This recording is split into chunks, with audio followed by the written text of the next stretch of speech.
Bueno, Si quieren, le intento para... sí, claro, si ustedes pueden iniciar mejor. Ya. Listo. Ya. Muy bien. Bueno, esto ya tiene alrededor de los biomateriales unos 50 años desde que se inició con esta línea. Y con el tiempo, con los avances, pues ha ido evolucionando y se ha ido especializando en muchas ramas. Y, por ejemplo, por la primera generación de biomateriales inertes, pues reemplazaban a los tejidos dañados con una respuesta tóxica mínima del receptor.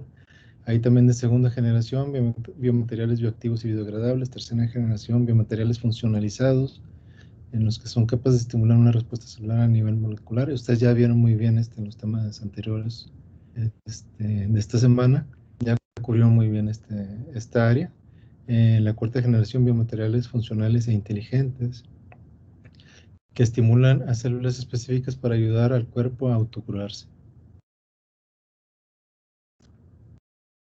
Sí, pueden interrumpirme en cualquier momento. La idea es que sea interactivo, no me gusta estar nada más hablando porque se me hace muy monótono. De hecho, a mí me gustan mucho las clases, principalmente porque cuando son interactivas también yo aprendo. Yo aprendo y no tengan miedo a equivocarse, y si yo no sé alguna respuesta, también con mucha confianza les voy a decir que no sé la respuesta, porque es un área tan grande y tan compleja que no todo lo puedo llegar a conocer. También tenemos un inicio muy reciente en esta área, pero bueno, en adición, pues los compósitos, pues aquí ya vemos que hay mezclas no homogéneas para los compuestos, los materiales que son metales, cerámicas y polímeros. Hay interacción entre cerámica, polímeros, metal cerámica y metal polímero. Entonces es donde empieza a complicarse un poquito más los conceptos. Pues las aplicaciones y la biosíntesis de nanopartículas puede ser a partir de microorganismos, de plantas, puede ser inorgánica también, y tiene muchas aplicaciones, antimicrobianos, que normalmente la primera generación de nanotecnología fue a lo que se enfocó más, por ejemplo, con las nanopartículas de plata. Entonces se vio que sí tenía un efecto antimicrobiano, y es lo que se ha conocido más de ese entonces hacia la fecha, de lo de nanopartículas. Tienen una gran cantidad de citas esos artículos que fueron en ese inicio. Les fue muy bien porque pues era algo nuevo que tiene una aplicación. También se trabaja mucho en cosméticos, en áreas médicas. Eh, por ejemplo, ¿conocen algún cosmético que tenga una aplicación de nanomateriales o nanopartículas?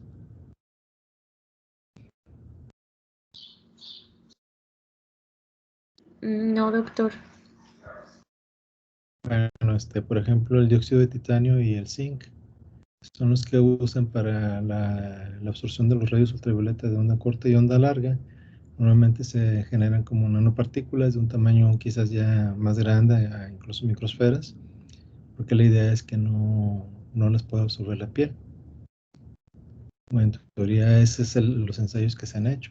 También en fotoimagen, recientemente se ha trabajado bastante, ha permitido el desarrollo de muchas áreas en la ciencia, sobre todo en imágenes, terapia fototérmica, campos magnéticos, varios tipos de cánceres humanos se puede dar aplicación. Ahorita la mayoría de las situaciones en cáncer humano pues están en etapa de desarrollo, en fases 1, 2 y quizás 3. No todo lo que está en desarrollo ahorita se está aplicando, pero hay una gran cantidad de desarrollos tecnológicos. También unos sensores para detectar biomoléculas.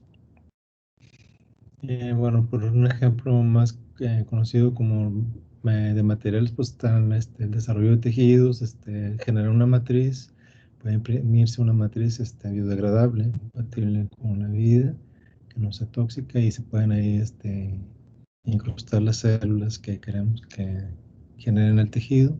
Ustedes ya vieron muy bien esos temas, no me quiero meter mucho en los detalles. También las nanopartículas poliméricas pueden tener un componente lipídico, pero no necesariamente, tienen una gran cantidad de componentes y una diversidad muy grande. Puede haber nanocápsulas, nanosferas, pueden ser combinadas con un fármaco, o con un reportero, un fluoróforo. Y bueno, aquí está la clasificación de nanomateriales que tienen dimensiones. Las nanopartículas sólidas, pues, normalmente las esféricas, hay unas que son huecas, hay otras que se pueden generar en clústeres y en puntos cuánticos. De una dimensión, pues los nanorods, nanocables, fibras y nanotubos de carbono. De 2 dimensiones, pues ya ven las laminillas. De 3 dimensiones, pues ya tienen una estructura mucho más compleja. Pues vamos a ver básicamente las nanopartículas esféricas o esferoides en este tema. También pueden ser este tipo estrellas, hay otro tipo de nanopartículas, que también algunas cosas de esas las vamos a ver. Y bueno, ¿conocen algún ejemplo de nanotecnología aplicada en biología molecular?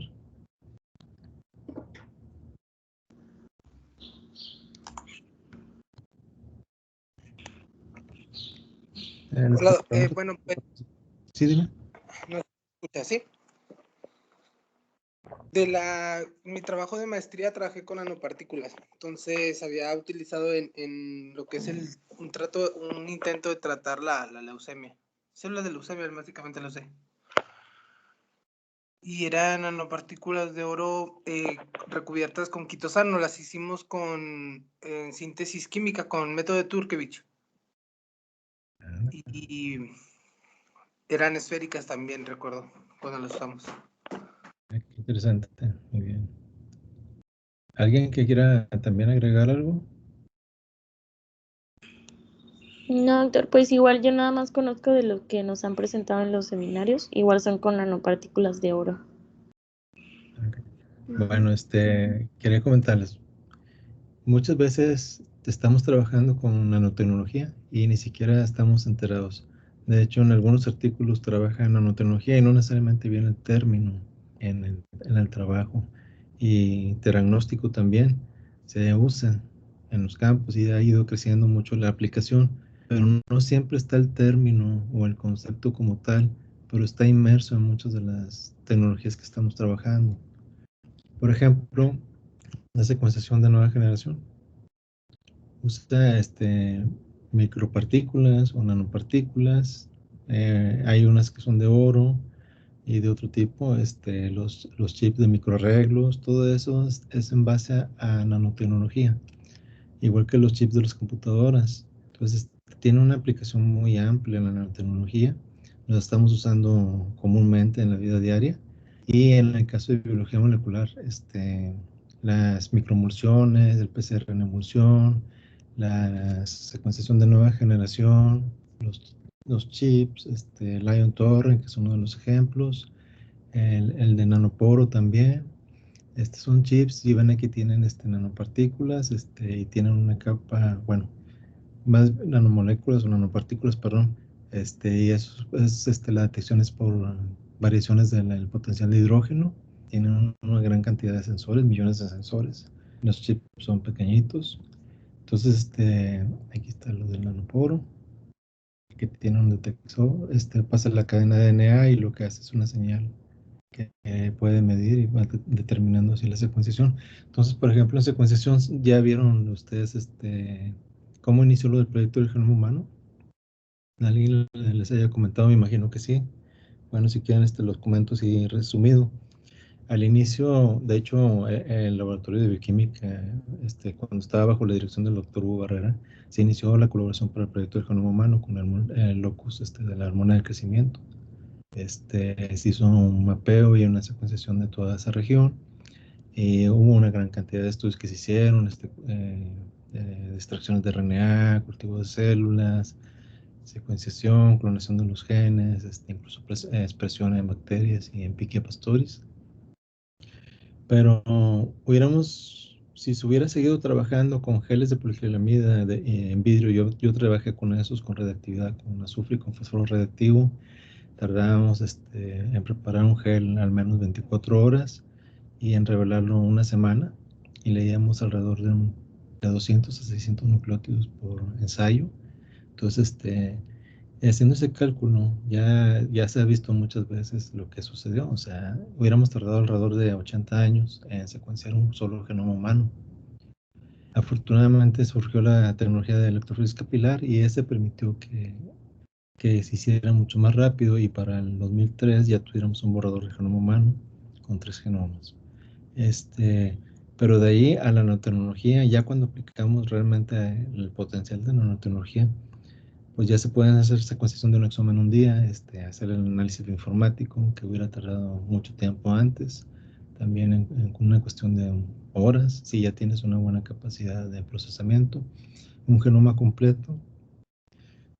También se puede llegar a producir y revisar completamente en menos de una semana, 3 días.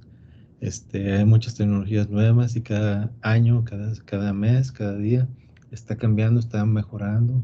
Se va mejorando la precisión y la confiabilidad de los resultados y la gran cantidad de aplicaciones que hay.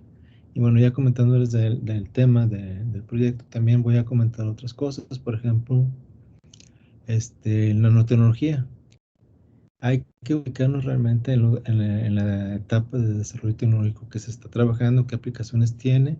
Y por ejemplo, en el 2000, la primera generación eran nanoestructuras pasivas, que son las nanopartículas de plata, las de oro, etcétera, que básicamente se aplicaban y ver qué efecto fisiológico, si tenía alguna importancia a nivel, por ejemplo, antimicrobianos o en el cuerpo humano. Pues se pensaba que quizás podía mejorar algo.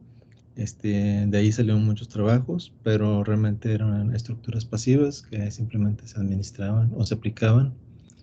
Las de segunda generación son nanoestructuras activas que ya generaban micelas, y la tercera generación ya son nanosistemas, ya no son nanoestructuras ni tan simples. Entonces ya vienen componentes nuevos que pueden ser polímeros, metales, pueden ser proteínas, lípidos, péptidos, etcétera. Es una gran diversidad. Ya en la cuarta generación ya son nanosistemas moleculares que ya, por ejemplo, usan también máquinas como proteínas. Las proteínas las pueden usar como una máquina, como una maquinaria dentro del nanosistema para hacer traslado de la nanopartícula, trasladarse a través, por ejemplo, de una fibra, de un tejido, de un sistema biológico, de una célula. Y las de quinta generación ya es la convergencia de ultratecnologías, así es como le dicen. Ahorita estamos entre la cuarta y la quinta generación. Lo que normalmente han estado viendo hasta ahorita es primera, segunda y tercera generación. Y rara vez van a alcanzar a ver esto, a menos que ya entren a áreas muy especializadas. Aquí vamos a ver algunos ejemplos de una forma muy sencilla. No me gustaría meterme mucho en detalles, porque no tenemos tanto tiempo para extendernos, y también se requiere más preparación también para poder desarrollar el material propiamente. Pero bueno, les voy a comentar algo que me llamó la atención hace unos 2 años y medio. Una reunión de investigación y de tecnología para desarrollos tecnológicos. Había del clúster, se presentó una persona que estaba diciendo que estaban analizando cuáles eran las tendencias para la cuarta transformación, y qué tecnologías se iban a empezar a aplicar y qué era lo que se estaba haciendo ya en el mundo. Y bueno, es útil saber qué es lo que se está haciendo en este momento, pero nada más era la observación, por eso lo comenté. Por ejemplo, puedes presentar y, mira, ahorita en la tendencia es esto, es el desarrollo por ejemplo, de informática e inteligencia artificial para aplicación en smartphones. Y sí, bueno, sí es cierto. Igual también en nanotecnología podríamos estar hablando de nanotecnología de tercera generación, que lo que pudiera estar viéndose, que se está patentando, que se están obteniendo patentes. Pero eso no quiere decir que es lo que están desarrollando en este momento las personas que son la punta de la lanza en la ciencia y en la tecnología. Para que un proceso ya esté en patente, quiere decir que al menos ya estuvo 5 años en desarrollo en laboratorio y de concepto, o más, 10 años o 20. Entonces, lo que están viendo ahorita que está desarrollándose ya tuvo mucho tiempo en laboratorio y en procesos de trabajo. Entonces lo que se tiene que hacer son proyecciones a futuro, porque si tú te enfocas a ver qué se está haciendo en este momento y lo tratas de hacer, ya vas un paso atrás. Ya no tienen la ventaja, no tienen la innovación. Las publicaciones también normalmente pues, van a ser más repetitivas. Es una tendencia que normalmente tenemos en México, que a veces no tratamos de ver más allá. No quiere decir que todo lo haga, pero es una tendencia de replicar trabajos que se están haciendo en este momento. Es una crítica solamente constructiva, no es para tomar una mala intención, sino que a veces es necesario proyectarse, ver lo que se está desarrollando en el campo, en lo que está haciéndose actualmente, los procesos de los trámites de las patentes, e inferir hacia dónde va lo que se está desarrollando. Por ejemplo, el término diagnóstico. En el 2021 hay 559 publicaciones, en el 2020 1182, en 2019 864. Entonces, si ven, hay una tendencia de que se va incrementando el número de publicaciones. No solamente de publicaciones, sino también las patentes. Si ven aquí el desglose hasta 1954, pues ya es lo que se ve el término diagnóstico, pero les recuerdo que lo que les comenté, que no siempre este término va a estar representado en artículos de un desarrollo importante, muy tecnológico. Por ejemplo, revistas como la de Nature de Metals, que tiene un factor de impacto muy alto, arriba de 20, ahorita no recuerdo cuánto, y otras que es de nanotecnología, que también tiene alrededor de 10 o más. Biotecnología, tienen factores altos. Mucho de esto de la nanotecnología y diagnóstico viene incluido en sus desarrollos, pero no dicen el término. A veces incluso nanopartícula nada más ponen NP o NS, nanosistema, un desarrollo, y es lo único que vas a encontrar en el artículo. Pero no quiere decir que no se esté haciendo, sino que ya se está tan inmerso que se da por hecho que es un desarrollo de ese tipo. Por ejemplo, en esta otra base de datos pues se encuentran alrededor de 7,000 publicaciones y 1,177 patentes y 22 ensayos clínicos. Aquí están los principales temas en los que se está publicando. Resalta pues, cáncer. Y aquí se ve, por ejemplo, la tendencia también como una gráfica de lo mismo que les presenté anteriormente, que es una tendencia ascendente, aún y pese al COVID.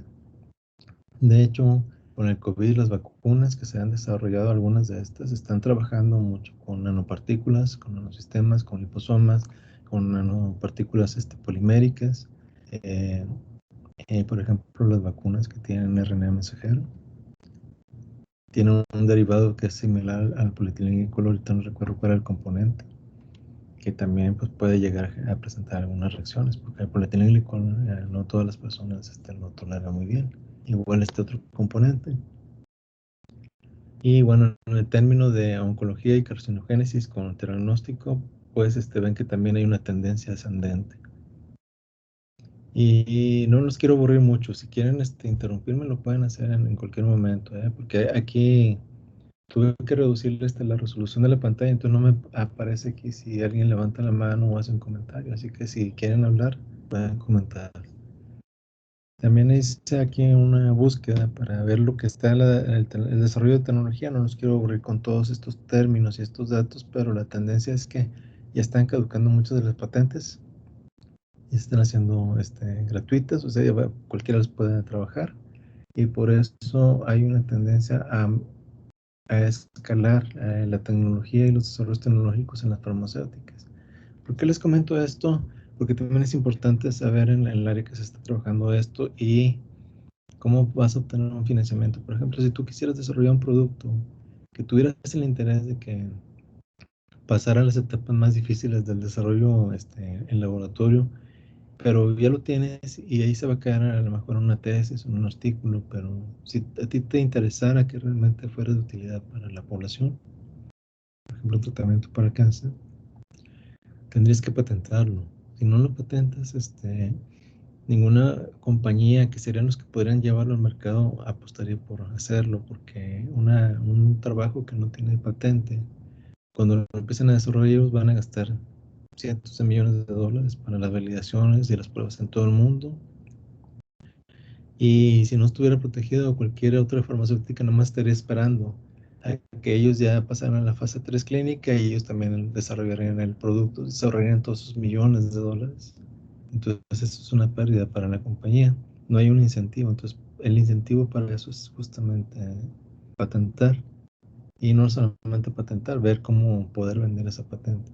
¿Por qué les comento esto? No es porque sea mercadotecnia ni quisiera hacerme millonario ni nada de eso. Simplemente porque si tú quieres que ese producto no se quede solamente como tesis o como artículo, ese es el camino que tendrían que seguir.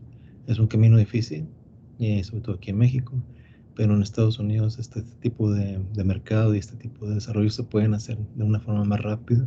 Tienen bastante apoyo para eso. Y hay mexicanos que han ido para allá por lo mismo, porque tienen un ambiente más favorable y les dan presupuesto para proyectos. Conocemos un caso también exitoso de Rolando, ¿no? No sé si lo conocieron. Rolando estuvo también ahí en el doctorado, está con la compañía de Lee, y ellos también han obtenido ciertos apoyos de Estados Unidos, gracias a que se lanzaron hacia allá.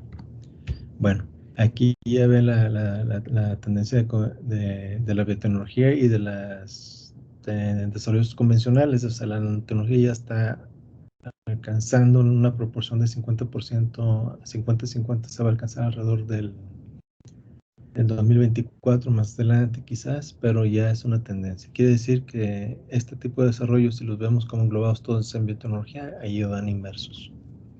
Bueno, diagnóstico y diagnóstico en los blancos. Por ejemplo, el área terapéutica pues está la quimioterapia, radioterapia, la terapia fototérmica y fotodinámica. Les voy a comentar, realmente yo llegué a tener algún familiar que murieron de cáncer, hacía mucho tiempo, pero de hecho no la conocía a mi abuelita. Me ha tocado ver otros familiares también que han tenido quimioterapia, radioterapia, y la verdad es que pues es terrible verlos cuando pasan esta situación. Yo aquí en el Centro Universitario contra el Cáncer todos los días subo y me toca ver niños con leucemia, con tratamiento, enfermitos, personas grandes, familias con cáncer. Y es la verdad muy difícil, es muy duro verlo eso, afecta bastante. Y bueno, una cosa que quiero comentar también es que la radioactividad y la radioterapia, por ejemplo, dicen que es específica para células de cáncer y no es cierto, es un poco específica porque va a dañar más a las células que tienen un metabolismo activo, igual que la quimioterapia, pero no son efectivas ni tan específicas. Por ejemplo, tú irradias y no vas a escoger que solamente se irradian las células del cáncer o del tumor que tiene ahí. Tú irradias esa región y muchas células que están sanas también van a estar dañadas, van a dañar su material genético, se van a reparar algunas, otras entran en apoptosis y otras más van a posiblemente desarrollarse como células malignas con el tiempo. En el caso de la terapia fototérmica, podría ser más dirigida si tú tienes un target más específico, igual que la terapia fotodinámica. Y igualmente por el diagnóstico, las tecnologías de diagnóstico, pues ahorita con anticuerpos tienen ciertas limitantes, los anticuerpos no pueden penetrar mucho a veces en los tejidos, son más costosos desarrollarlos, no son termoestables, pero pues sirven bastante, ¿verdad? Y hay otros tipos de marcadores que se pueden usar, radioisótopos, fluorescencia, pero igual los radioisótopos también son tóxicos. En la tomografía fotoacústica, que es que con nanopartículas también se han desarrollado varias aplicaciones muy buenas. La tomografía y el target, aquí pues pueden verse target activos y pasivos, de fuerza magnética, de receptores, de carga, etcétera. Bueno, entonces aquí vamos a tratar estas gráficas son para no ponerles tanto texto y que la idea es que sea un poquito más dinámico también, por eso les comento. Cualquier cosa que pregunten pueden hacer, no importa no tengan miedo de que pareciera que están diciendo algo que a lo mejor no es correcto. No es la idea aquí criticar si alguien se equivoca o dice algo que es obvio, porque no para todos va a ser obvio. Así es lo que es la enseñanza, y en la enseñanza también el maestro aprende de los alumnos. Ya lo vimos esto. Vamos a ver nanosistemas. Bien. Están los metálicos, los que tienen proteínas, dendrímeros, micelas, polímeros, liposomas, lípidos y nanopartículas basadas, pueden tener núcleos metálicos o no. Pero esa es la forma más sencilla de verlas. Ya con el tiempo se han ido mejorando y haciéndose más complejos la aplicación y los nanosistemas que se han desarrollado. Y bueno, pues han hecho la aplicación para terapia y para imagen. La imagen como una aplicación de diagnóstico. Entonces, la unión de estos dos, pues sea la teragnosis. En el caso más común, que es como lo habían comentado anteriormente también, pues sí, está aplicado en cáncer, pero no necesariamente solamente en cáncer, ¿eh? Eso puede ser también incluso para microbios, para infecciones microbianas, para otras aplicaciones, incluso en plantas, por ejemplo. Y bueno, pues las nanopartículas pueden tener muchas formas, las de oro, por ejemplo, y otras pueden tener esféricas, como tubos, nanoceldas, nanocajas y nanoestrellas.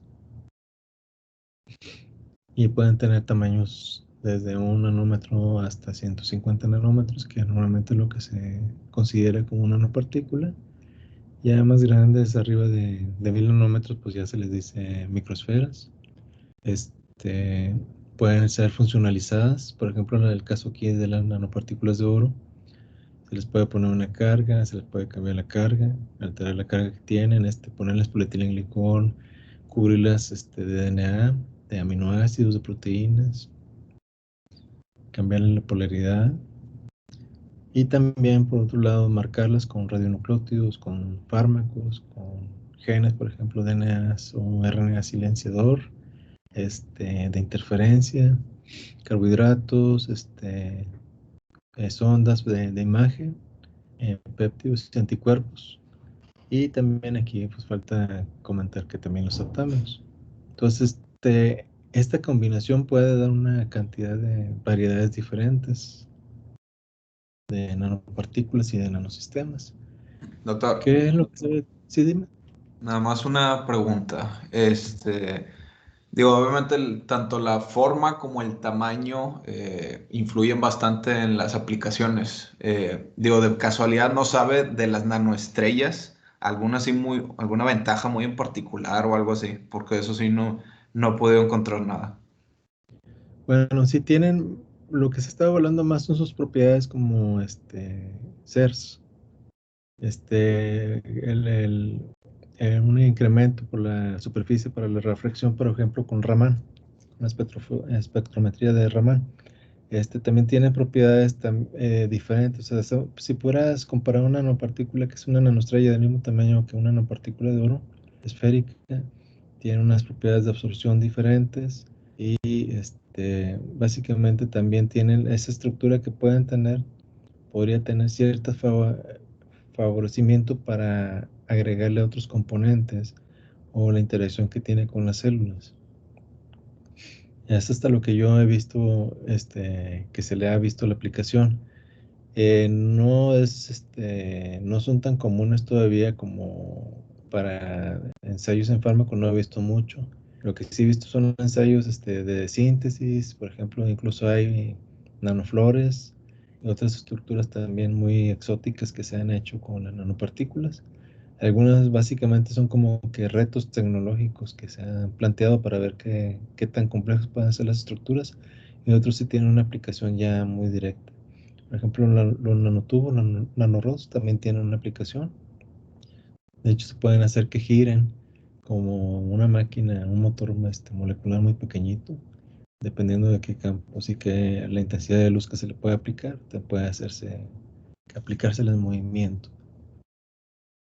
Sí. Podemos buscar después más información, porque sería interesante esto que me estás preguntando. No lo he buscado tan a detalle. Sí, digo, con lo que me comentó de las nanorods, por ahí me topé con un artículo que las internabilizaban en células tumorales y las hacían girar. Entonces era una disrupción mecánica. Digo, se me hizo muy, muy interesante esa parte. Sí, sí, está muy interesante. Gracias. Sí, Doctor, sí, una pregunta. Por ejemplo, si yo quiero así mandar a hacer unas nanopartículas, ¿qué laboratorio o qué me tengo que fijar para ver en dónde buscar y precios y así? claro, sí. Bueno, el desarrollo de nanopartículas, la verdad es que sí se lleva tiempo y puede costar también algo de dinero. Normalmente cuesta menos, pero se lleva más tiempo. Por ejemplo, aquí tenemos el CIMAB, afortunadamente, aquí en Monterrey, pero también hay otros centros aquí en la UNI que también trabajan síntesis de nanopartículas en ciencias químicas, en físico-matemáticas y en ciencias biológicas, incluso se han sintetizado algunas nanopartículas. Claro que hay limitantes, mientras más tenga expertise las personas que están trabajando ahí, pues es mucho más sencillo para ellos hacer las nanopartículas. La otra opción también es, si quieres hacer un prototipo rápido, es comprarlas. Y bueno, también recordar que realmente la cantidad de oro que ocupas son microgramos, nanogramos para hacer los ensayos, entonces no es algo que pareciera tan costoso, o sea, no crean que se va a aplicar, por ejemplo, una prótesis de oro recubierta, así con diamante ni nada de eso. O sea, no es tan costoso aplicarla en una tecnología. Por ejemplo, son recubrimientos ultra finos, incluso en este tipo de materiales que realmente no se gastan en gran cantidad. Y básicamente la utilidad es la aplicación y la flexibilidad de aplicaciones que pueda tener. En el caso de las nanopartículas de oro, para los proyectos que tenemos ahorita en marcha, viendo también las limitantes que hubo con el COVID, pues optamos por comprar kits de nanopartículas y haz de cuenta que un kit de 3 reacciones de nanopartículas de 5 nanómetros te vale 8,000 pesos. 3 reacciones te permiten hacer 3 síntesis, 3 nanosistemas diferentes. Entonces, Ok. no es tan costoso, sí son de alcance también para trabajo. ¿Por qué les digo de prototipado? Porque, por ejemplo, en desarrollo de industria y de ciencia, sobre todo cuando tú quieres patentar algo, lo mejor es hacer un prototipo para poder hacer los ensayos rápido. Y como hay mucha competencia, para evitar que alguien más te pueda ganar el trabajo, es mejor hacer prototipos. Y de eso hacerlo ya para impulsar el desarrollo que tienes. Y en el caso de, por ejemplo, de comprar algunas partes de los componentes, te puede acelerar mucho ese proceso. Porque si tenemos una tesista que se llama, es de postdoc, está en La Pinilla, viene de Colombia, está allá en el CIMAB y está trabajando en colaboración con nosotros aquí haciendo algunos ensayos. Y pues puede producir una cantidad grande de nanopartículas este, funcionalizadas con polietileno y quitosano. De hecho, lo sintetiza todo en un solo paso. Primero hace la funcionalización, la reacción que se hace para mezclar, perdón, goma de mezquite con polietileno y al mismo tiempo en la síntesis de la polietileno se sintetizan nanopartículas de oro de una muy buena calidad, de tamaño de 5 a 15 nanómetros, bien caracterizadas, pero eso requiere también ensayos y ver las propiedades que tiene finalmente, el potencial Z y otras cosas. Entonces, sí se pueden hacer, pero sí requieres acceso a estas áreas o tener una colaboración. En el caso de nosotros, pues tenemos contacto con gente del CIMAB que nos ha estado apoyando bastante con las caracterizaciones. En el caso con la doctora Ana Pinilla, pues para hacer la síntesis que está haciendo. Y bueno, hay que considerar eso. ¿Alguien más quiere comentar o si quieres preguntar algo más? No sé si te llega a contestar correctamente todo lo que estabas preguntando. Sí, sí, todo bien. Gracias, doctor. ¿Alguien más quiere comentar algo?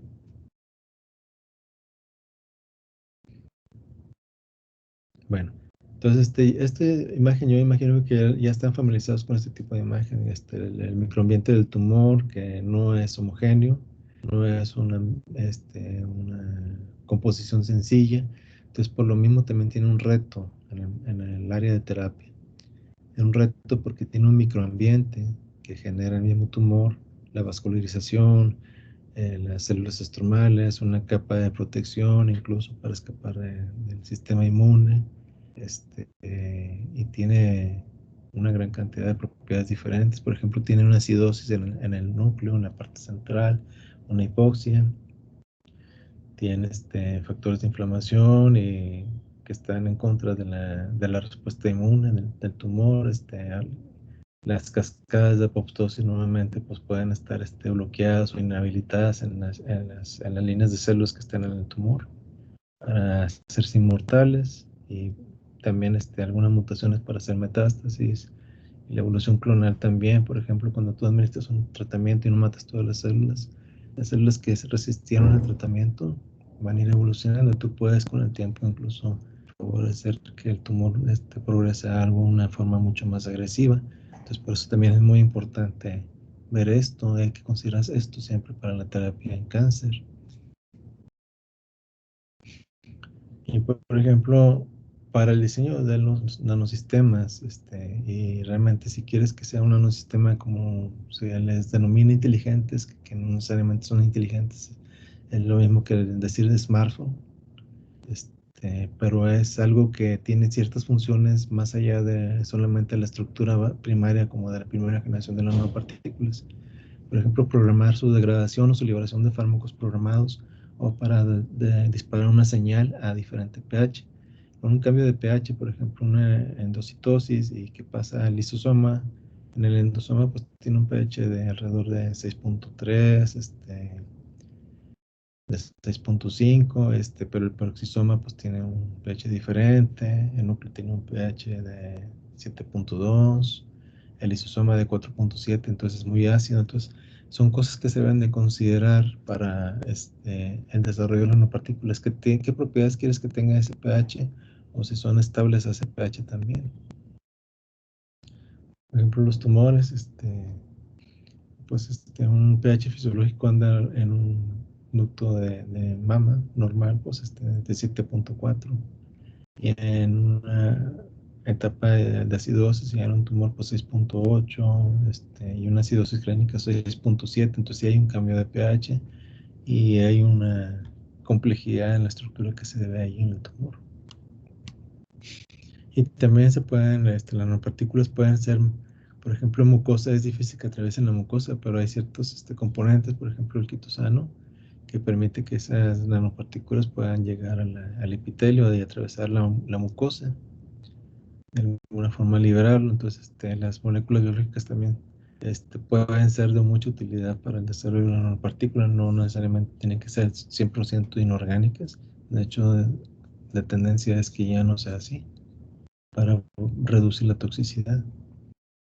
Entonces, hay varios mecanismos como la fagocitosis, la endocitosis y pinocitosis, la internalización por ligando, que es uno de los que se usa más, por ejemplo, con anticuerpos, pero también recientemente con, por ejemplo, internalización de anticuerpos, y también los aptámeros, que no están aquí ilustrados, pero sería parecido a lo de el mecanismo con los anticuerpos.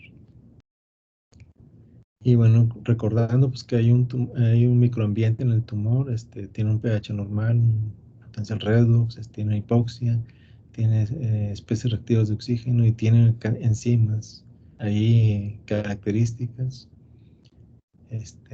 metaloproteinasas, por ejemplo, entonces que les permiten también a que ese tumor sea para metástasis. Y hay células normales también, y hay fármacos o nanopartículas que se programan para que sean sensibles a ese pH, y por ejemplo en ese pH liberan el fármaco. Eh, por ejemplo, este es es níquel con PEI, polietilena se llama. Se autoensamblan y se les agrega doxorubicina, un fármaco de cáncer. Y bueno, ya tiene una sensibilización con la luz. Cuando se aplica una cierta intensidad de luz, se hace una disociación nanosistema y libera el fármaco. El inciso B, pues ahí se ve con una radiación a 660 nanómetros que se puede hacer esa aplicación con fototerapia, fototérmico. Ese, podríamos decirlo, ya es el concepto de teragnóstico. ¿Por qué teragnóstico? Porque esos marcadores, por ejemplo, si tú tienes una fluorescencia, una forma de detectarlo, ya tienes un diagnóstico aquí, donde estás marcando las células que tienen esta tumulación o tienen más bien ese perfil genético o de receptores que tienen en la superficie, los vas a detectar. Y terapia será ya porque básicamente pues puedes aplicar también allí al mismo tiempo una terapia con un fármaco de desarrollo que ya tengan ahí validado o que esté en proceso de desarrollo. En el caso, por ejemplo, de aptámeros, pueden suplir mucho la función de los anticuerpos para dirigir las células específicamente a ciertos receptores que ya diseñaste. ¿Qué tiene diferencia un aptámero de un anticuerpo? ¿Alguien que quiera participar?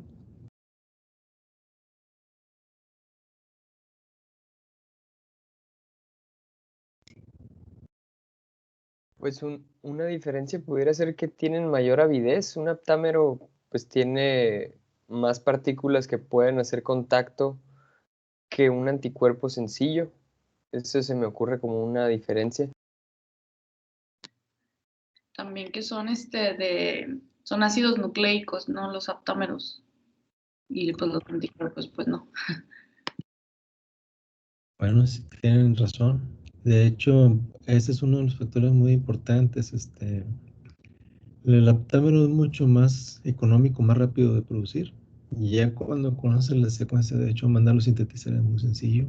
Le puedes agregar fluoróforos diferentes, hacer combinaciones, mucho más flexible que trabajar con un anticuerpo. El anticuerpo es muy costoso normalmente, tarda mucho en conseguirlo, es termosensible, son mucho más sensibles a tratamientos. El aptámero lo puedes denaturalizar, usarlo incluso en una PCR, acoplarlo a nanopartículas de diferentes tipos, por diferentes tipos de químicas también, se le puede funcionalizar. Entonces, tiene muchas ventajas los aptámeros respecto a los anticuerpos. En algunos casos también es útil usar anticuerpos, pero normalmente para esta tecnología la verdad es que ya está apuntando a que va a ser el reemplazo para muchas de las aplicaciones que se hacen en diagnóstico, en diagnóstico. Y también para liberación de fármacos, porque ya tienes ahí un target muy específico.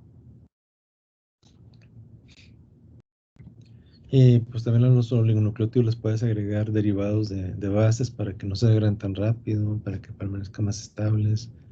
La pegilación, que es agregarle polietilenglicol, también es mucho más sencillo en el proceso que hacerlo con un anticuerpo. Y bueno, también las nanopartículas de quitosano con PLGA. Aquí es otro ejemplo, ¿verdad? Que tienen una epifluorescencia con un quitosano, con PLGA se pueden hacer el complejamiento, que es un nanosistema, una nanopartícula. Se puede aplicar. Mucho lo que van a ver son ensayos en células y en ratones, porque esa es la etapa que se está trabajando, preclínica. Ya algunos de estos ya tienen algún desarrollo más al área clínica. ¿Por qué no todos han pasado al área clínica de ensayos? Porque es muy difícil pasar esa área. Hay muchas regulaciones y se tiene que comprobar que realmente no tengan efectos tóxicos. Y algunas de estas formulaciones tienen que rehacerse o repensar cómo se va a hacer cuando encuentran que tiene algún efecto adverso, que normalmente es donde hay que tener más cuidado. Y esta etapa al desarrollo del área clínica es donde cuesta mucho trabajar. Toda esa etapa es muy costosa. Entonces, por ejemplo, un laboratorio nacional, aquí, por ejemplo, aquí en la universidad, no podría llevar ese tipo de ensayos. Tiene que hacerse una asociación con una farmacéutica para que pudiera hacer esa etapa. Y obviamente en la farmacéutica pues no van a requerir que sea la patente y un convenio previo de antemano para que se llegara a hacer algo de este tipo. Y bueno, si conocen el fenómeno FRET o Si alguien quiere comentar algo de Fred.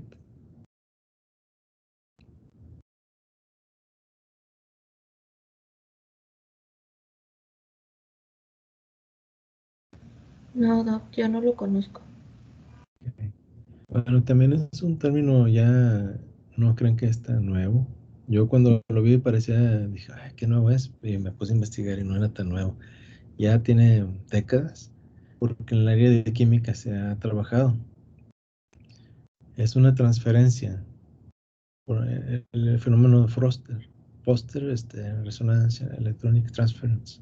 Perdónme mi producción, mi traducción en inglés horrible, una disculpa, pero bueno, más o menos ahí traté de decirles que, lo que significa. Ahora les voy a explicar qué es lo que realmente sucede. Por ejemplo, tienes un fluoróforo que tiene una longitud de onda que absorbe a 500 nanómetros y emite la fluorescencia a 550 nanómetros. Normalmente es lo que tú verías, o sea, tú tienes una señal aquí y vas a detectar la 550, que se usa mucho con CI5, CI3 y otros fluoróforos que los ven mucho en tiempo real. En Fish también hay algunos que se usan mucho, no son estos. A veces sí los usan, pero normalmente no. Y, por ejemplo, tienes otro fluoróforo que absorbe a 550 y emite a 580. Bueno, la transferencia es esa, justamente uno absorbe a 530 y emite 550, el otro absorbe esa fluorescencia que se está emitiendo a 550 y la emite a 580, entonces el input va a ser 530 y la salida de 580 nanómetros. Ese es el fenómeno FRET. ¿Para qué sirve? Pues sirve para hacer este tipo de sondas, por ejemplo la que está aquí ilustrada. Cuando se juntan estas dos ondas, ocurre el fenómeno FRET, porque el fenómeno FRET ocurre a una escala de menor a 10 nanómetros, de preferencia muy cercano a los dos fluoróforos para que pueda verse la transferencia, una transferencia alta, de alta eficiencia. Si no están tan juntos, normalmente no vas a detectar ese fenómeno o es una señal muy baja. ¿Y para qué sirve? Bueno, en este caso se ha trabajado con algunas sondas en especial y para detectar alguna molécula. Por ejemplo, puede ser con un RNA mensajero de que sea el blanco y que cuando hibrida, pues hace que se unan, que tengan una cercanía, que interaccionen los dos fluoróforos y eso te da una marca. Lo que te está diciendo es que sí está presente ese RNA mensajero. Y aquí ya les ilustro un poquito más con el dibujo, un esquema de lo que es la emisión y la transferencia de la fluorescencia y luego la emisión a otra longitud de onda. Pero les recuerdo que tienen que estar cercanos. Si no están cercanos, no hay una buena eficiencia de transferencia.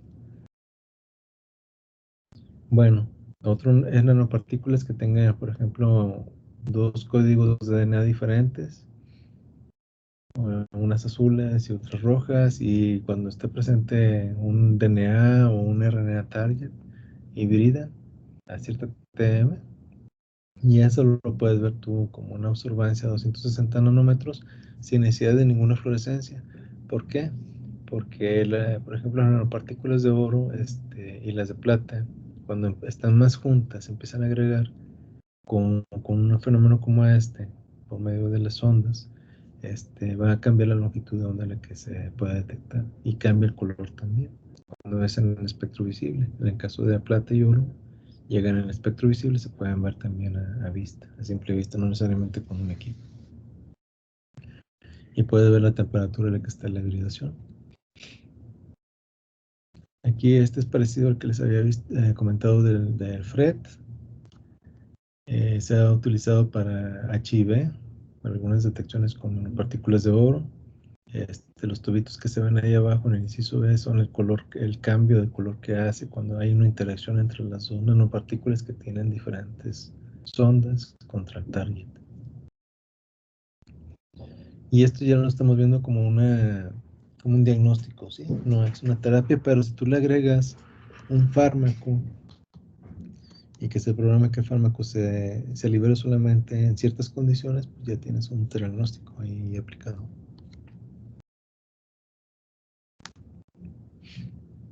Aquí otros ejemplos. No me quiero meter mucho en detalles porque tampoco la idea es aburrirlos, pero si ven aquí, hay diferentes fluoróforos, el Hexafluor 405, 488, CI3, CI5, RNAs CMYC y de otros RNAs, TK1, MB. Esta es la forma en que se trabajan las nanopartículas y son trabajos que ya se han hecho. De hecho, aquí también en el laboratorio ya los tenemos algunos que voy a comentar más adelante.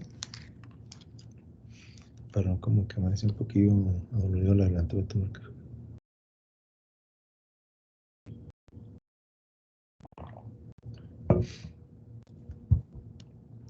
Bueno, el CERS es el término que está aquí escrito en el título. Básicamente es una superficie que tiene un incremento en el efecto de Raman. ¿Qué tipo de superficie? Nuevamente la que se usa mucho es oro. Puede ser un nanocable, una lámina, una superficie plana, pero no necesariamente ese es el único concepto de CERS. Por ejemplo, cuando se acomplejan varias nanopartículas de oro, como anteriormente lo mostramos, también se puede encontrar ese fenómeno CERS, o las nanopartículas interaccionando, aunque sean esféricas.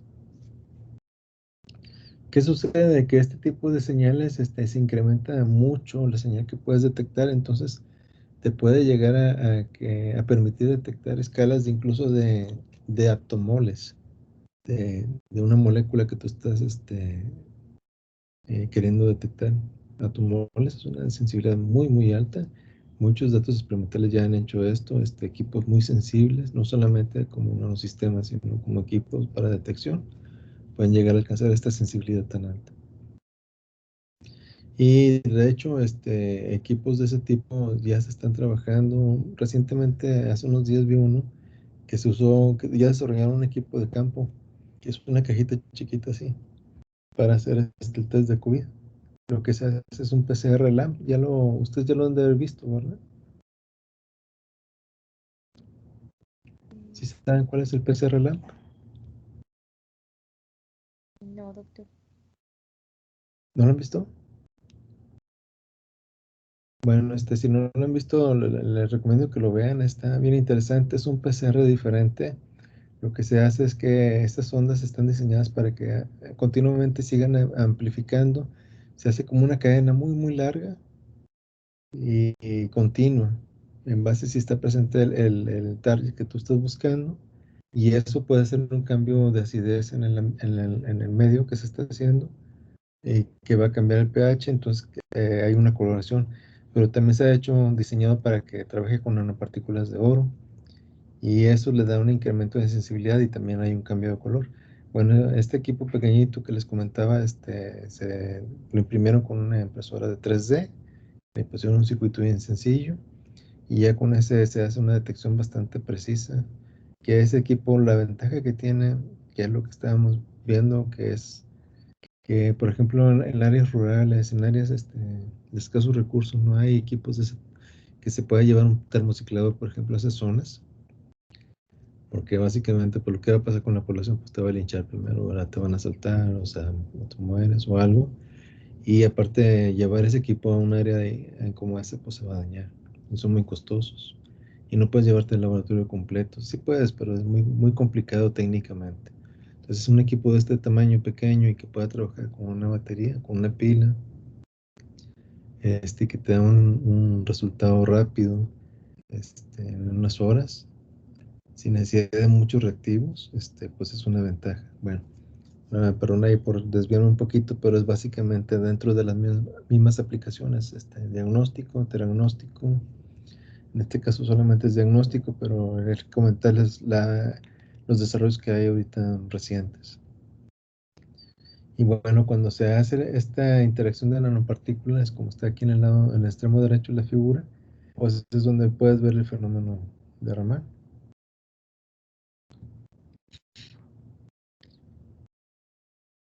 Y las nanopartículas de oro también se les puede funcionalizar y para que hagan una interacción y que puedan reconocer, por ejemplo, en específico algunas células se les pone polietilenglicol y otros componentes, ya lo habíamos visto hace rato. ¿Qué es la diferencia? ¿Por qué se usa el CERS? Bueno, a lo mejor ya estuvimos hablando mucho del CERS, pero ¿para qué se usa realmente? Bueno, uno es para detección, pero también esto genera, entre comillas, se le dice hipertermia. Las nanopartículas de oro tienen un efecto plasmón en la superficie. Entonces, cuando tú les das una radiación de luz, no necesariamente tiene que ser una radiación de onda corta. De hecho, las nanopartículas de oro, en función de su tamaño, andan alrededor de 520 a 600 nanómetros el pico de absorbancia máximo, 650 las más grandes. Y esta absorción que hacen un efecto que se calienta el ambiente que está circundando la nanopartícula. Se calienta y eso puede ser un tratamiento de hipertermia, pero hipertermia en este caso con las nanopartículas de oro estamos hablando de 3 grados arriba máximo de la temperatura normal de la célula, en ese microambiente. Pero eso es suficiente para que pues pueda desencadenarse las proteínas de choque térmico, etcétera, y se pueda hacer se pueda inducir la apoptosis de las células. Doctor, Sí, ahí por ejemplo, o sea, las metes las partículas nada más en el tejido o cómo lo harías en un paciente. sí, bueno, ese es otro tema también importante, claro. Por ejemplo, lo que se ha estado haciendo mucho hasta este momento es en ratones, pero ya hay algunas nanopartículas que están aplicando en humanos. Unas de esas, por ejemplo, son las vacunas de RNA de COVID. Pero en el caso de las nanopartículas de oro, pues todavía hay parte que está desarrollándose. Pues la idea normalmente es que se pueda hacer una inyección, por ejemplo, diluirla con el suero en un paciente, canalizarlo, como si fuera una quimioterapia. Ya se han propuesto, por ejemplo, con la tesis de Ruacho, que era como dirigirlas con un imán, pero bueno, pues eso tendrías que decir, ¿sabes qué? Es que el tumor está localizado, está encapsulado y a lo mejor es de difícil acceso, no se puede manipular en cirugía o hay un riesgo alto de que sea peor manipularlo. Pues dirigirlo con imanes hacia cierta zona puede servir, pero básicamente para eso tiene mucha utilidad, por ejemplo, los aptámeros. Si tú funcionalizas esa nanopartícula con aptámeros y son muy específicos de ese tipo de cáncer, por ejemplo, HER2, ¿no? Receptor, si está expresándose y el aptámero es específico para eso, pues la mayoría de las nanopartículas van a ir dirigidas a esas células. Algunas pues las van a agarrar los macrófagos, otras van a pasar quizás a hígado, dependiendo del tamaño de la nanopartícula. Y eso es donde hay que tener siempre cuidado, o sea, ver la dosis que se le va a dar y la formulación de ese tipo de nanopartícula, no nada más el tamaño, sino la funcionalización que tiene, si tiene polietilenglicol o tiene otras modificaciones. Eso va a determinar cómo se administra y qué tan tóxico puede llegar a ser. No todo es así como que decir, pues ya tiene la nanopartícula y ya tiene la cura, ¿no? O sea, también hay que ver los mecanismos de administración que se pueden dar. Pero, por ejemplo, ahí quería comentar otra cosa también muy importante. En el tumor normalmente, pues, cuando se hace un inicio temprano de detección, pues vas a ver un solo tumor localizado que se puede tratar con una terapia convencional o incluso con una terapia como esta. Pero cuando se empieza a diseminar, o si no tienes la certeza de que se haya diseminado, o sea, ¿cómo vas a irradiar a la persona? Tienes que irradiarla completamente, tienes que darle una aplicación de una quimioterapia no específica, que como les comentaba, una quimioterapia, pues lo que hace también es que mata las células del sistema inmune, y por eso se hace toma un resguardo de la médula ósea para el paciente, porque básicamente estás destruyendo todas las células que tengan un metabolismo activo. Entonces no es por eso también se han estado explorando otras estrategias. No sé si te contesté correcto, faltaba algo, si quieres preguntarme algo más. Sí, todo bien, doctor, gracias. O sea, aquí nada más entonces la estrategia ya se quiere aplicar como clínicamente sería que estuvieran dirigidas o que tuvieran aptámeros o recubrimientos específicos del tipo de célula que quieres atacar. Exacto, sí, o sea, lo mejor es hacerlas lo más específico posible y sí hay herramientas para hacerlas lo más posible que sea preciso y también se pueden hacer recubrimientos para que sean más compatibles. Por ejemplo, las de oro se pueden recubrir, por ejemplo, con quitosano o con algún tipo de goma que sea orgánica, un carbohidrato, algún polímero orgánico también, para que no sea absorbida tan fácilmente por otro tipo de células. Ok. Ah, ya Pero el aptámero de preferencia siempre tiene que estar en la superficie para que pueda reconocer.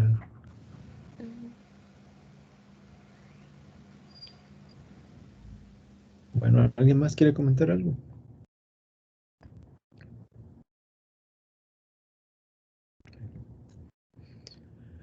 Aquí este tema es bien interesante. No sé si ya hayan visto el DNA origami.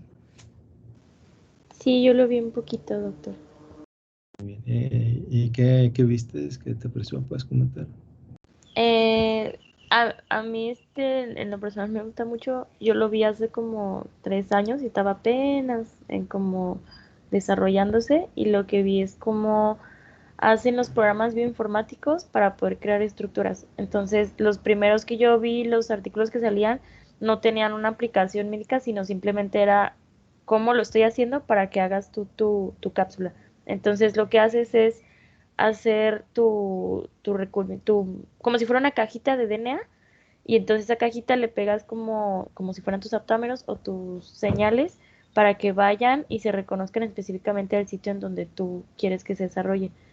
Y adentro trae como un fármaco. Entonces llegan a la célula los receptores y ahí como que se abre la cajita y se libera ahí el fármaco. Así, en serio. Muy bien explicado. Bueno, también se puede hacer el diagnóstico. Por ejemplo, si tú le pones una fluorescencia o un marcador específico, también ya puedes dar la señal. De hecho, esta tecnología es bastante interesante.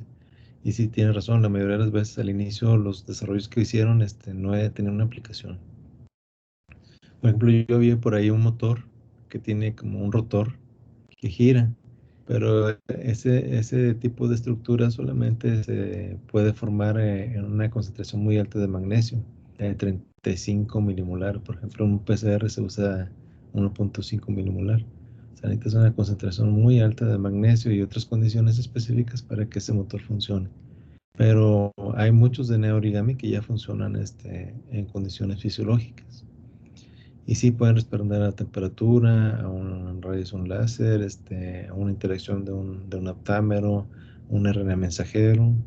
Se pueden abrir, pueden acarrear fármacos y también pueden llevar este marcaje. De hecho, esta es una de las tecnologías bastante interesantes porque nosotros conocemos muy bien el DNA y de hecho hay máquinas que sintetizan oligos y fermentos incluso más grandes. Y este tipo de tecnología también es muy útil para poder desarrollar nanopartículas. Básicamente estas sí ya podemos considerarlas completamente orgánicas y compatibles hasta cierto punto porque también el sistema inmune puede llegar a reconocer fragmentos de DNA como cuerpos extraños y desarrollar cierto tipo de respuesta. Y si modificas demasiado químicamente los nucleótidos, pues también pueden llegar a causar toxicidad en el cuerpo, ¿verdad? Entonces, tiene algunas limitantes, pero tiene mucha flexibilidad. Tiene una capacidad ilimitada de estructuras y ideas y estrategias que se pueden desarrollar para usarlas en diagnóstico, también en tratamientos y en diagnóstico directo. Por ejemplo, aquí las estructuras que vemos son las que se han estado trabajando. Y bueno, vamos a ver un poquito más ahora del proyecto. Voy a hablar breve, no quiero tampoco aburrirlos demasiado y ya se queda poquito tiempo también de clase. Pero bueno, este proyecto fue el que nos aprobaron afortunadamente y lo empezamos a desarrollar el concepto en el 2017 y aplicamos en el 2018. Y por ejemplo, la propuesta era una nanopartícula polimérica que pueda ser endocitada, con un reconocimiento con un receptor, por ejemplo, un HER2, ¿no? puede ser un anticuerpo. En inicio también se había propuesto anticuerpo, pero después vimos aptámeros y también vimos la posibilidad de usar un aptámero en vez de anticuerpos, que tienen más flexibilidad.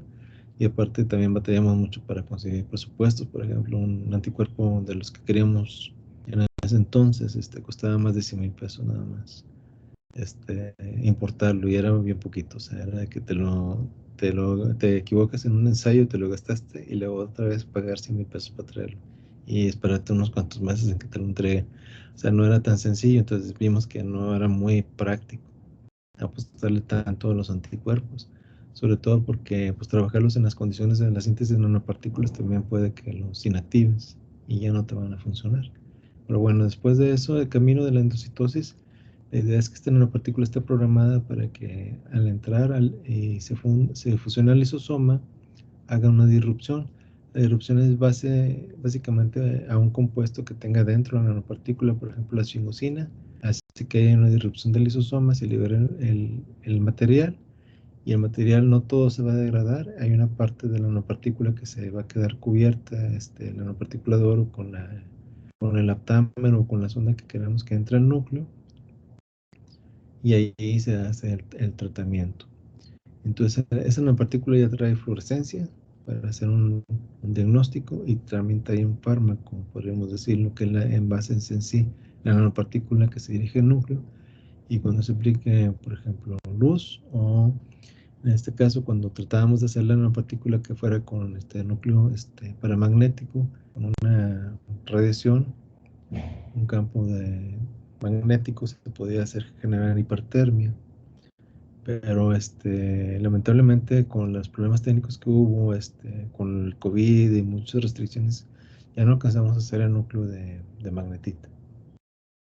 Entonces por eso optamos con el prototipo, que es con nanopartículas de oro.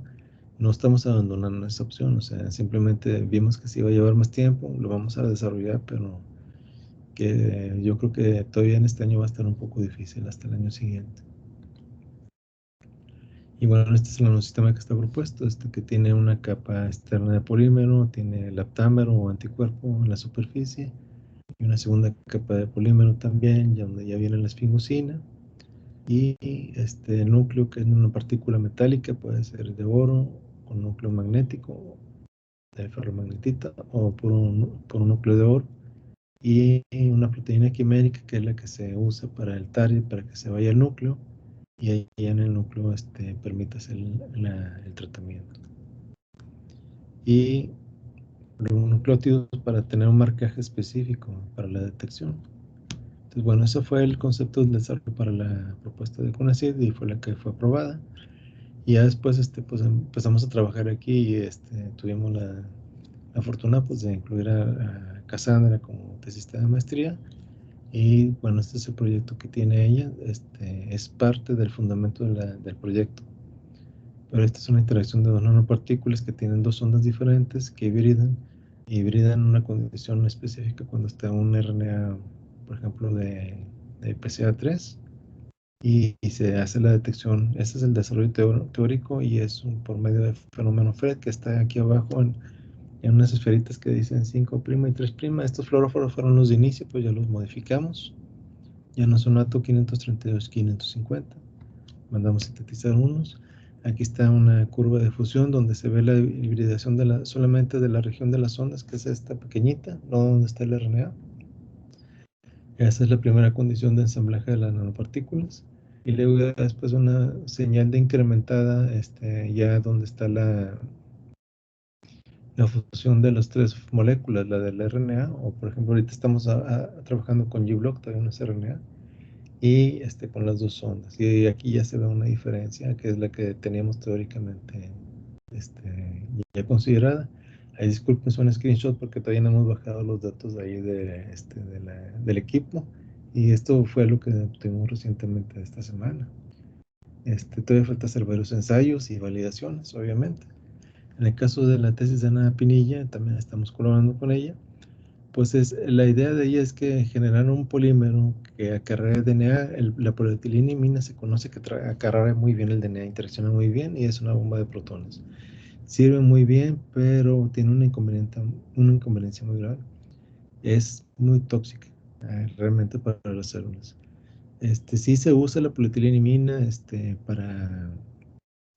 por ejemplo, para transfección, para cargador de DNA, pero in vitro, o sea, nuevamente, pero ya en un organismo es tóxica, o sea, genera muerte celular. Entonces la intención es reducir su toxicidad para poder ser un acarreador más útil para terapia génica y componentes de materiales, no solamente para terapia. En este caso, pues era incluir algo similar a lo que estuvo haciendo el doctor Roacho, Jorge Roacho, pero este desarrollo es diferente porque sí la idea, el concepto lo desarrolló una Pinilla, que era la síntesis de un solo paso de la polietileniumina con una nanopartícula de oro y reducir la toxicidad con la goma de mezquite, que es parte de la propuesta de Yadecimab. Aquí está la funcionalización de la goma de mezquite carboximetilada, perdón, con polietileniumina como polímero.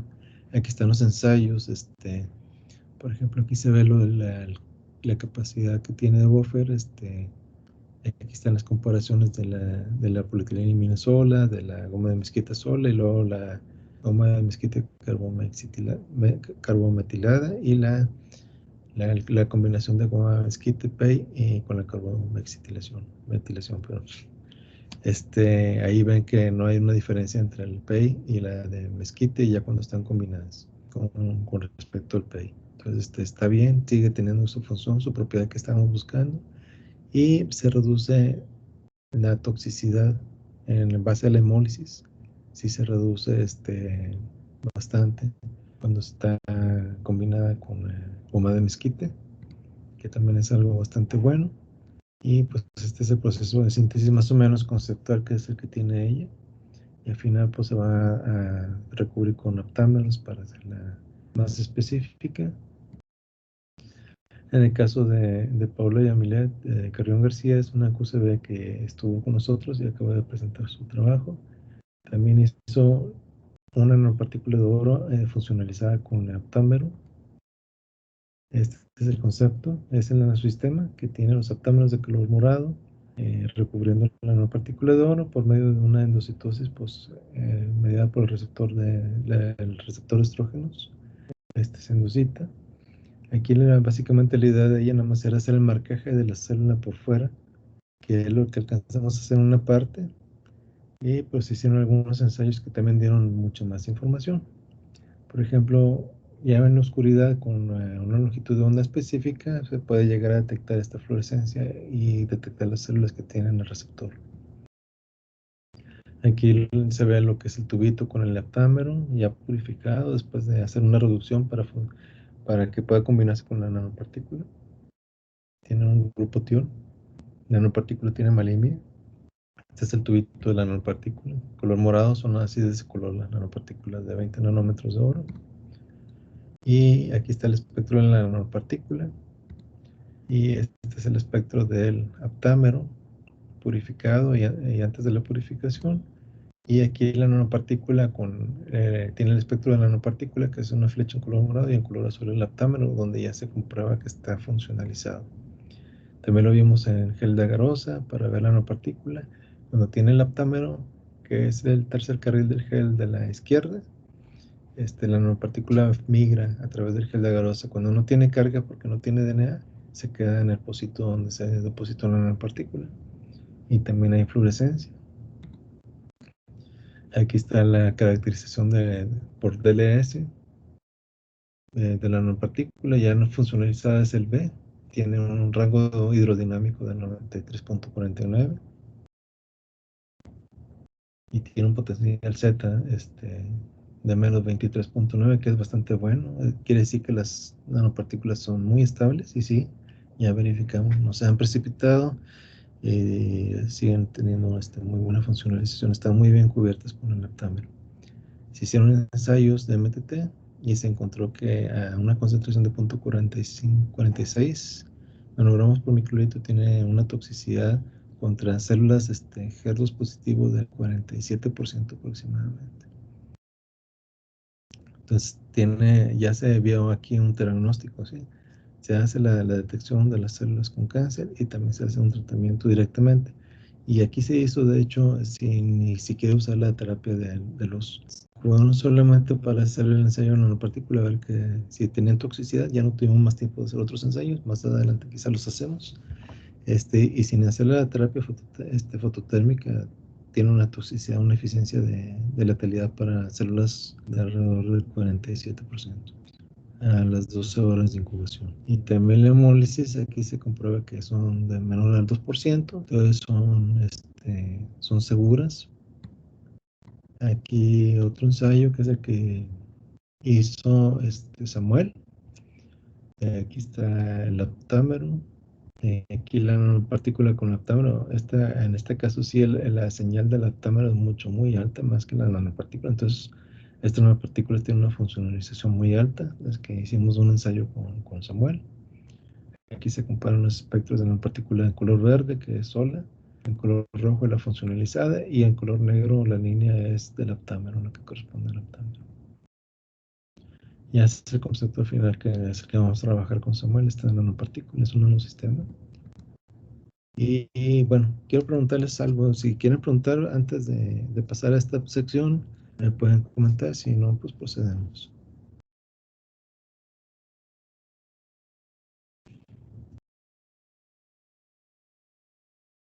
Está bien. Bueno, ¿sí conocen qué es un biomarcador? Me imagino que sí. Sí, ¿Sí pueden comentar qué es un biomarcador? pues Bien, lo que pues, hemos, sí. ajá, es puede ser como una molécula o una sustancia que te va a indicar el, el estado de algo, algún síntoma que tengas bueno, si es por ejemplo una enfermedad, o para caracterizar un proceso, que algo que te indique de un proceso. Muy bien, es correcto.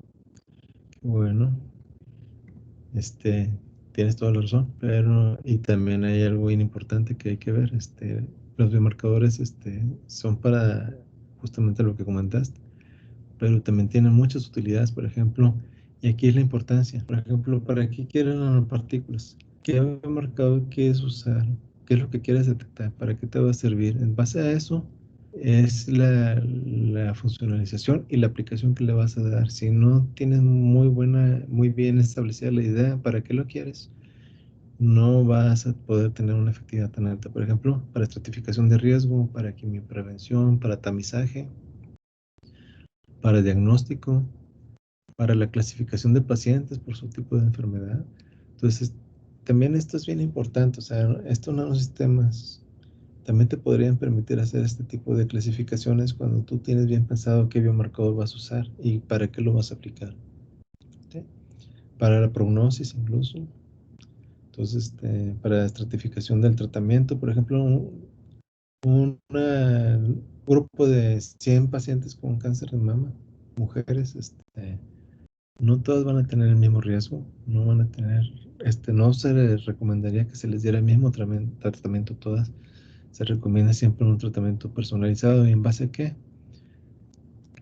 Por ejemplo, ver qué genes están afectados principalmente, pero no solamente los genes. Ya se están haciendo ensayos más detallados, ya los han de haber visto en algunos artículos.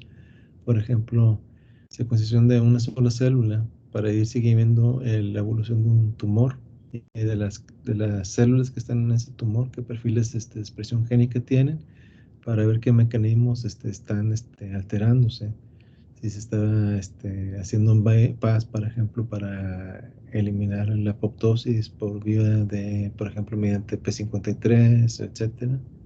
Por ejemplo, P53 también es uno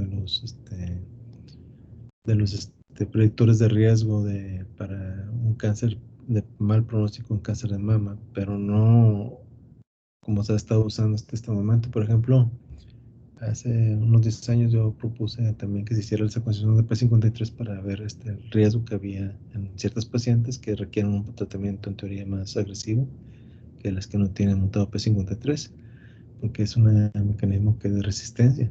Entonces, nos dijeron, después de explicarles todo el fundamento, que estaba bien, pero que ellos seguían usando el anticuerpo. Después de que ya les habíamos explicado que realmente el anticuerpo lo que te detecta es la presencia de P53, pero no te diferencia si está mutado o no está mutado. ¿Qué diferencia hay en cuando está mutado P53? Pues que lo que hace es que una mutación que afecta, por ejemplo, el dominio de un ADN es una mutación dominante negativa. Con un solo alelo de esos es suficiente para que P53, que forma el tetrámero, no tenga la función que requiere. Rompe su función. Entonces esa célula pues, se va a inmortalizar fácilmente. Y por eso mismo también no va a responder bien al tratamiento. Y alrededor del 20-30% de los cánceres de mama, en general, tienen mutado P53. Y para la gestión de riesgos, seguimiento de la terapia y vigilancia post-tratamiento. Entonces, los biomarcadores tienen una utilidad muy alta, se tienen que saber utilizar de la forma correcta y también pueden ser utilizados para la nanotecnología. Y pues hay una gran cantidad, como lo habías comentado, genómicos basados en DNA, proteómicos, proteínas, péptidos, metabolómicos, metabolitos, lípidos, carbohidratos, básicamente cualquier sustancia biológica que pueda ser de utilidad para una determinación. Y bueno, aquí no le hagan caso a lo de obesidad. Nomás agarró un esquema que ya tenía anteriormente. Pues están las ciencias ómicas de la proteómica, transcriptómica, metabolómica, microbiómica, epigenómica y la genómica y el ambiente, que son ciencias, son aplicaciones proteoma, etcétera. Bueno, ¿qué es la idea aquí? Pues hacer un tratamiento personalizado, multidisciplinario, buscando las rutas metabólicas que se fueron afectadas. Por ejemplo, en obesidad, se hicieron un estudio muy interesante, muy detallado en una corte ahí en Israel, en el cual se hizo la secuenciación de todo el microbioma de cada paciente, se les vio las dietas que tenían, y la respuesta que tenían, el perfil bioquímico que daban, y se encontró que básicamente no todas las personas son iguales, o sea, hay unos que controlan bien su glucemia y sus lípidos, con una dieta comiendo pescado, y a otros les cae mal, otros tienen un estado muy saludable y comen helado y viendo, o sea, los cambios de dieta que tenían, vieron todos estos cambios, estos efectos que tienen y también el microbioma. Entonces, tiene que ver mucho considerar todos los factores y los componentes para poder dar un tratamiento adecuado en el caso de cáncer también. Entonces, por ejemplo, ellos llegaron a desarrollar una herramienta predictiva en base a todos esos perfiles, y predecir cuando una persona iba a responder a esta dieta, iba a tener un cambio favorable. Tenían esa herramienta de predicción y trabajo no es muy viejo, es del 2015 o 2017, más o menos, no recuerdo bien. Este tipo de enfoques son los que se deben de utilizar para también hacer los tratamientos. Bueno, si quieren comentar algo, todavía tenemos un poco de tiempo. Doctor, en cuanto a la construcción o sea, por ejemplo, no sé si conozca, porque está un poquito fuera del tema de medicina, pero por ejemplo, he visto que se utilizan también nanotecnología para, eh, por ejemplo, paneles solares o energías renovables o así. No sé si conozca como un poquito de eso. De De los paneles materiales, solares. ajá, o sea, los materiales que se utilizan más como para el área ambiental en cuanto a nanotecnología. Ok. Ambiental, bueno, pues sí, en paneles solares pues se usa mucho el dióxido de titanio, que es el mismo que se usa para los bloqueadores solares. Entonces, cuando absorbe la luz ultravioleta, pues genera electricidad. Y esa electricidad es la que se canaliza. Pero obviamente te estoy diciendo algo muy así como que muy simple, realmente mucho más complejo. Es un área que tiene también una aplicación muy grande. Yo vi algunas conferencias alguna vez de esto. Y muchas de estas estructuras exóticas que comentábamos con Samuel también se pueden aplicar ahí. No necesariamente de oro, sino de otros metales. Es lo que se trabaja mucho. También cerámicas, la azulita, la perovskita. que se puede usar para los diodos. Hay una gran cantidad de materiales que se aplican y todo eso sí es un desarrollo tecnológico muy, muy importante, muy, muy importante. Todo es lo que, gracias a todo eso, pues es lo que tenemos ahorita los smartphones, los chips de nuevas generaciones, los secuenciadores también, no solamente en el área de detección, sino que los componentes internos que tienen. Ah, ok, ok. Sí, gracias, doctor. Gracias.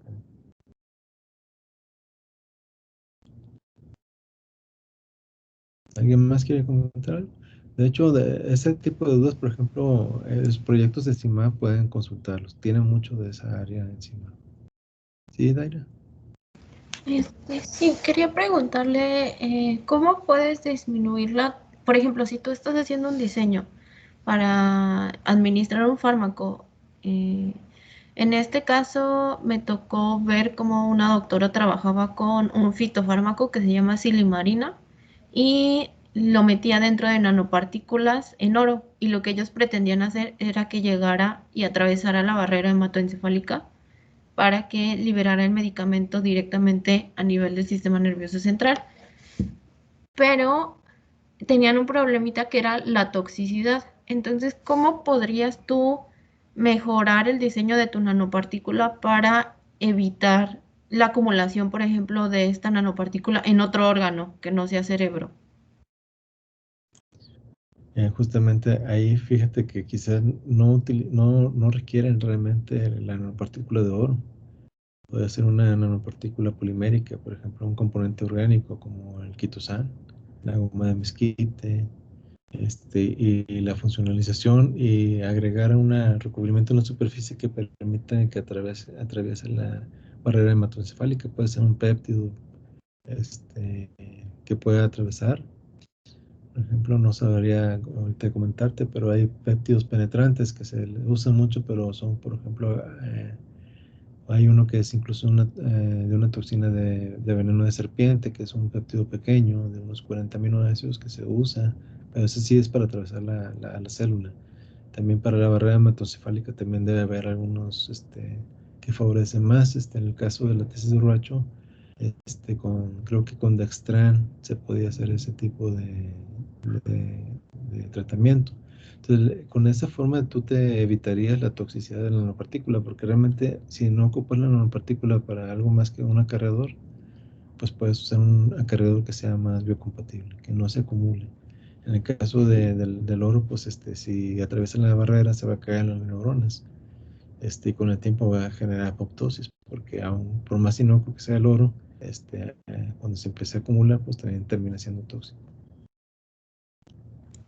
Okay. ¿Y qué otro material aparte del oro se podría utilizar como recubrimiento en caso de metales, por ejemplo? Eh, de metales, pues realmente el oro es el que se ha visto que tiene más, ¿cómo le dicen? Metal noble, que es más noble, o sea, que tiene menos interacción con los componentes biológicos, tiene menos reactividad hacia los anticuerpos, hacia los macrófagos. Entonces, es el que hasta ahorita se ha encontrado más estable. El problema es que lo que considero es que si entra al cerebro, ¿cómo lo va a expulsar? Ahí es donde está el problema. Y eso pues va a generar una inflamación ahí y va a causar otros problemas. Entonces sí, yo pensaría que si no va, el oro lo usas mucho básicamente para que te dé una señal, un marcaje, o sea, cuenta más que para un acarreador. Lo utilizas más, por ejemplo, por el efecto plasmón. Ok. Ujú.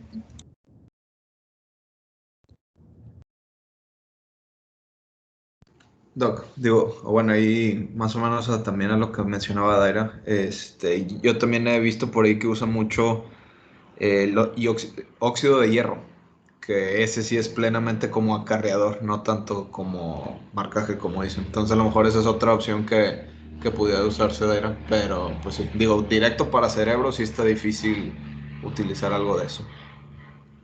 Sí, es que eso es lo que está considerando. Mira, que el hierro también va a generar acúmulos y va a desencadenar un proceso inflamatorio. Entonces, A lo mejor tú estás tratando de curar algo o hacer un paliativo con algún fármaco, pero imagínate que le puedas propiciar que desarrolle Parkinson o Alzheimer por un proceso inflamatorio, una neurodegeneración, que ese sería un tema muy delicado. Por eso normalmente sí el área de tratamiento en cerebros tiene sus inconvenientes, o sea, sí es más delicado. Entonces, yo en el caso de lo que yo lo viera, si tuviera el enfoque, buscaría un material biodegradable que no dejara ninguna huella ni marca, solamente que sirviera de acarreador. Que sirviera de acarreador y podría ser a cierto tipo de células que tuvieran un receptor muy específico, de preferencia, pues por ejemplo, un aptámero más que un anticuerpo. ¿Por qué comento eso? Porque también, así, comenta. No, sí, también estaba viendo eso de que se podía usar un aptámero. Ujú. Y pueden ser liposomas, de hecho, también. Sí.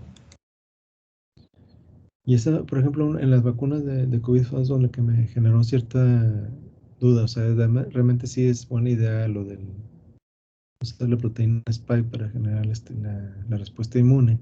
Pero si empiezas a considerar que la proteína spike tiene una afinidad alta contra ciertos receptores de las células, entonces si la respuesta inmune se dispara, imagínate que en algún caso pues también termines generando una respuesta inmune hacia las células que tienen ese receptor y puedas provocar un daño endotelial.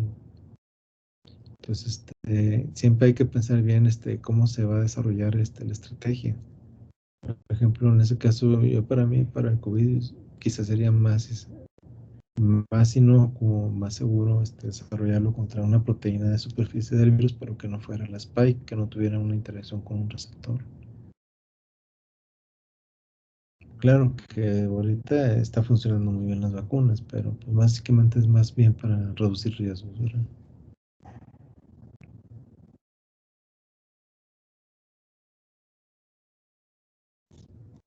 Bueno, si dijeron una locura me pueden corregir, ¿eh? No crean que eso... No me gusta ponerme yo como que sé mucho y nadie más sabe. Me pueden corregir, la verdad es que no...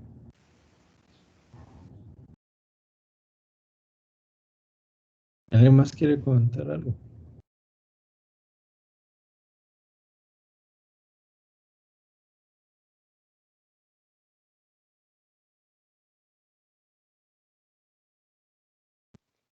Pues yo me imagino, doctor, que muchos fármacos, o sea, llegaron a una situación en la que por cuestiones de farmacocinética o farmacodinámica, pues intentaron hacerlos fraccionados, micronizados, de bajo peso molecular, etcétera, para intentarlos que llegaran, pero ya adaptando, así como dice, combinaciones de tamaño, molécula, y si va a ser para dejar un fármaco, etcétera, pues me imagino que muchos van a hacer la transición, o muchas casas comerciales van a ahora hacer su fármaco en versión nanoemulsión o nano algo, ¿no?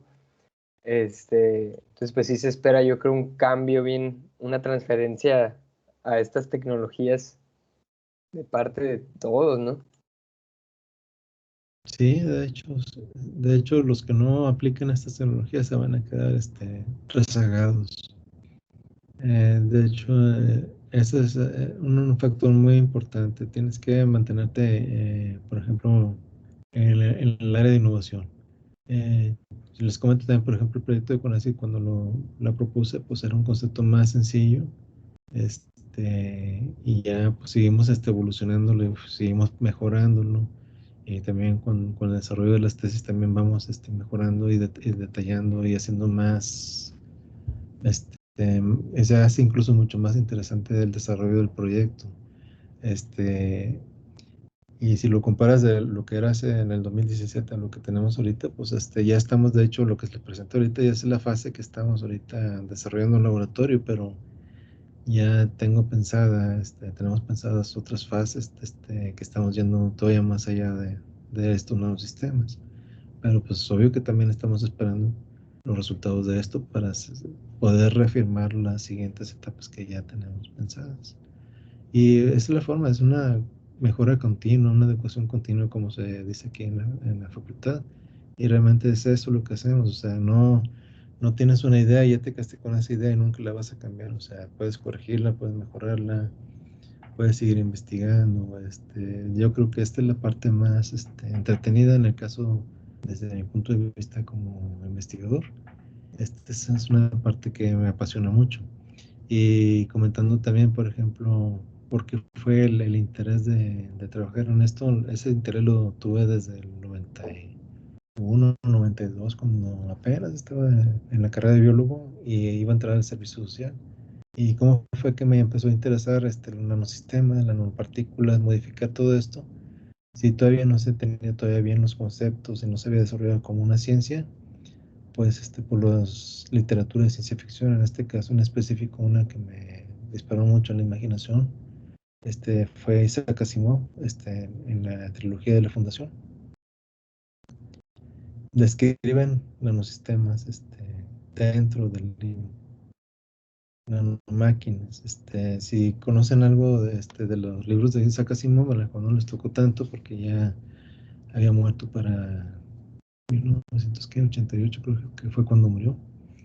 Pero fue bioquímico, de hecho era muy buen bioquímico, pero le gustó más escribir libros. Escribía libros con una capacidad de imaginación tan grande que escribía libros en una semana, en unos cuantos días. Tenía la idea y él se ponía a escribir, se tardaba más en escribir lo que la idea que tenía ya pensada en la mente.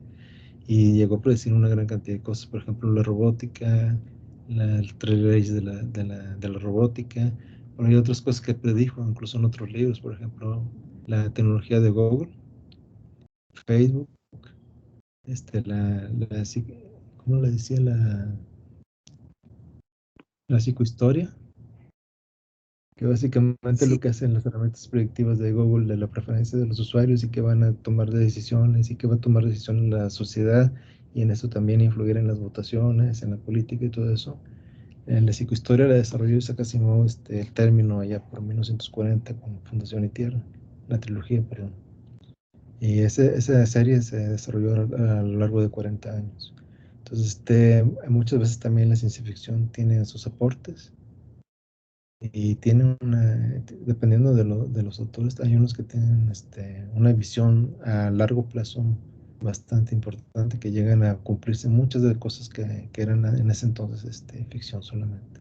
Por eso también cuando les agregué la gráfica ahí de la predicción, si tú solamente ves lo que está en la tendencia en este momento y no estás viendo la proyección a futuro, pues te vas a quedar corto, estás en desventaja porque hay gente que sí está viendo a 10 años, a 20 años adelante de lo que tú estás viendo aquí. Le estoy hablando en general, por ejemplo, puede ser Elon Musk y otras personas.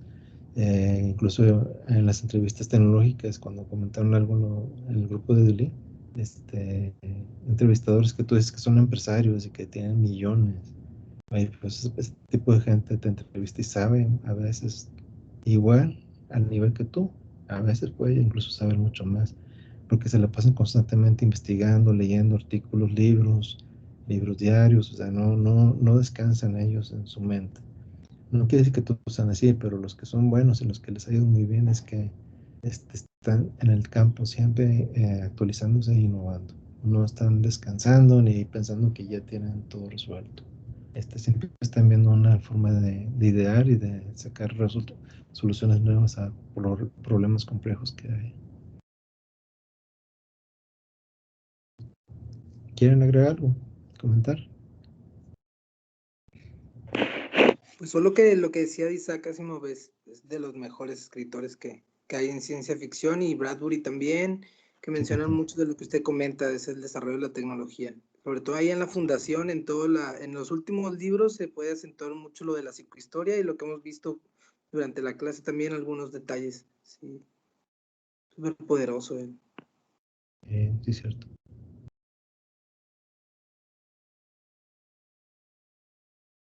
Bueno, les voy a dejar encargar una actividad, pero yo tengo sus correos. Más tarde les voy a enviar la actividad.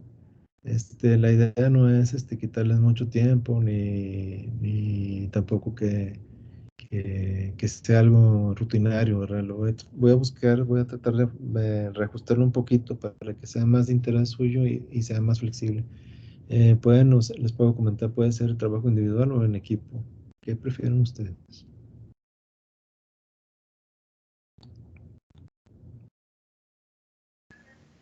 Pues como se está bien, doctor. Muy bien. Bueno, yo les doy la oportunidad para ver que también no considero cuántas carga académica tienen y otras actividades de sus tesis, de laboratorio, lo que estén haciendo. Por eso también no quiero que sea una actividad que sea muy exhaustiva, simplemente algo que les sirva como un repaso, ¿no? Y un refuerzo para lo que ya vimos aquí. Sí.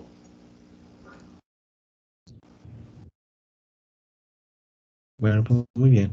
Ya no les voy a quitar el tiempo, ya cumplimos prácticamente las 2 horas. Espero que haya sido de utilidad y pues era la intención realmente. Y también tener retroalimentación de ustedes. El canal que tienen aquí en Teams y ya cuando les envíe mi correo también va a quedar disponible para ustedes.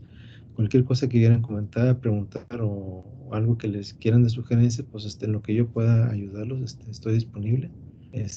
No crean que nada más termina aquí mi sesión y el compromiso con la clase.